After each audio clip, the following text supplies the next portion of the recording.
Welcome back. Okay, in the wake of Equifax, the Equifax breach, it's something that's probably on a lot of people's minds. Dr. Daniel Ragsdale is joining us once again. He's been here before talking cybersecurity, but something that we probably need to address again and go over different avenues of what to do, because this is kind of scary. I have a feeling some people are going, what can I do about it at this point? It's pointless. What do we do? Help. So there's actually, we talked about this last time. Right. People have got to accept just a little bit of additional inconvenience to keep their information secure. Right. And so I'm going to talk about something, a very specific thing that folks can do that is really going to give them a tremendous amount of security and protection in this space. Good. And so, and done this myself for the reasons, because the breaches are continuing, right? And we're going to see them over and over and over again. So what can we do? If you think about identity theft, the biggest issue relates to our finances. Right. Exactly. So let's unpack that a little. If it's about our finances, what can we do there? We can lock our credit reporting. Okay. Simple. And how do you do that? So go to Consumer Union and do a Google search, Consumer Union lock credit report. There's a nice description of how one goes about doing it for all three credit reporting agencies. Okay. And simply lock your credit. Okay. What that means is if you apply for a loan, what do you have to do? You have to turn it back on. Right. Simply. Okay. And it's not that difficult. You just have to remember to do it. Well, the bank will tell you that you have to do it. Right. Yeah, you know, if you're trying to get a loan. And so, I mean, how often do you get loans? Not How often do you buy a home? How often do you buy a car? How often do you apply for a credit card? And it's very simple. Congress has helped us, and the states have helped us. It's actually either no cost, or in the state of Texas and some other states, it's for two of the agencies, you got to pay $10. Okay. $10 to freeze, $10 to unfreeze. And it ain't that Completely hard. worth it, though, if it works. Oh my Lord! Think of what you buy back. Right. Think of the security. So I've turned all mine off. Okay. I probably won't spend that $10 again this year. Right. Because I'm not in the. So we take this tremendous concern, and we simply just turn it off. And then when we need to turn it on, all three of they make it, of course, a little bit difficult because they all have different processes. Sure. But you get online, you find out how to get TransUnion, Experian, and Equifax, and they have processes to freeze. One of them is no cost at all. It's so easy. Okay. The others involve a little bit of extra.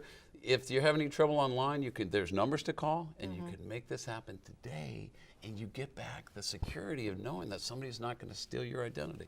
So what if you are one of the people who your identity, all of your numbers are already out there? Right. So if you lock your credit reporting, they can't damage you financially. Okay, they can't unlock it? No. Well, so they actually. I have fear. I have fear. Can they unlock it? So yes, they could, but they got to get access to all of them now have a PIN, right, which they send through the mail in at least 2 cases. Okay. And so you get a little bit more measure there, but yes, we all need to be, hyper vigilant. Right. But it's a pretty simple process. It's relatively secure. You accept a little inconvenience. You have to turn it back on, maybe a little expense. But we have to be prepared to accept a little bit of inconvenience if we're going to keep our information secure. So everybody should assume that all their information is breached. Right. Just assume that, including all your passwords. Okay. So there's been lots of breaches. They talk about not tens of millions, not hundreds of millions, but billions of records lost. Unbelievable. So if you recall, the last time I was here, I talked about the value of using password managers. Right. Do it. Okay. Do it yesterday. Okay. Because we all reuse our passwords. They're all oftentimes easily guessable. And actually, there's some really, something I've been saying for years. The whole password complexity thing that drives us nuts. Right. Right, like you have to have 2 uppercase characters and a number and a symbel, but not this kind of symbol. And you got to hold your right arm this way. That's it's how just it feels. Right, but it's wrong. Okay. So NIST is a federal agency that just released a report that said all that password complexity just makes it worse. Okay. Because then we write them down and we reuse them. Right. So they're encouraging the use of passphrases. Okay. So a combination of words, not one word because that's so guessable. Right. and you're going to get much more security. So I would say use a password manager and embrace, and companies and organizations, frankly, that take your security seriously. You know, make yourself, people should educate themselves. There's companies that are doing a great job. They're doing things like encrypting data at rest. Okay.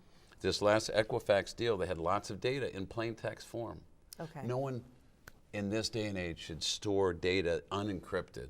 Okay. So there's, we should inform ourselves as consumers and insist companies that have our personal data, our private data, do so in a way that's more secure. All right, very good. Cybersecurity.tamu.edu. Guys, tons of information is out there.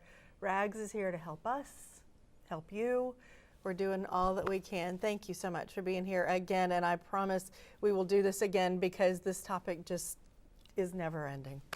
You're exactly right, and thank you very much again for having me on the show. Thank you. Okay. We will be right back.